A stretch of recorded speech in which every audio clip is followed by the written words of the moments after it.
കുറേ കാലത്തിന് ശേഷം ഒരു ഫ്രണ്ട് വന്നിട്ട് പുറത്ത് പോകാമെന്ന് പറഞ്ഞു. പ്രത്യേകിച്ചൊരു പ്ലാനിങ് ഇല്ലാത്തത് കൊണ്ട് തന്നെ ഞങ്ങൾ ചായ കുടിച്ചിട്ട് സ്റ്റാർട്ട് ചെയ്തു.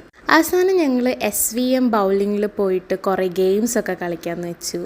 അങ്ങനെ കുറേ ഗെയിംസ് കളിച്ചു. ബോളിങ്, പിന്നെ ഈ ടെഡീസിനെ എടുക്കുക, അങ്ങനത്തെ കുറേ പരിപാടി. അങ്ങനെ ഞങ്ങൾ കുറേ ട്രൈ ചെയ്തു. ലാസ്റ്റ് ഒരു ടെഡി ഒരു ഫ്രണ്ടിന് കിട്ടി. പിന്നെ ഞങ്ങൾ പിസ്ത ഹൗസ് പോയിട്ട് നല്ല ഇറാനി ചായയും ബന്നും കഴിച്ചു. പിന്നെ നഗറ്റ്സും കഴിച്ചു. ഇവിടുത്തെ ഇറാനി ചായ അടിപൊളിയാണ്. പിന്നെ ഞങ്ങളുടെ കൂടെയുള്ളത് 3 വേറെ നോൺ മലയാളീസ് ആയിരുന്നു. അവർക്ക് കേരള റെസ്റ്റോറൻറ്റിൽ പോയി ഫുഡ് ട്രൈ ചെയ്യണമെന്ന് പറഞ്ഞിട്ട് അക്സൻ റെസ്റ്റോറൻറ്റ് പോയി. അവിടുന്ന് കപ്പ, മീൻ പൊള്ളിച്ചത്, പൊറോട്ട, വെള്ളയപ്പം, ചിക്കൻ ഡ്രൈ ഫ്രൈ, നന്നാറി സർബത്ത്, ചിക്കൻ കറിയൊക്കെ വാങ്ങിച്ചു. പിന്നെ ഞങ്ങളങ്ങനെ വണ്ടി ഓടിച്ച് ലാസ്റ്റ് നാച്ചുറൽസ് ഐസ്ക്രീമിൽ പോയി നല്ല ഐസ്ക്രീമും കഴിച്ചു. അങ്ങനെ ഞങ്ങളുടെ ദിവസം എൻഡ് ചെയ്തു.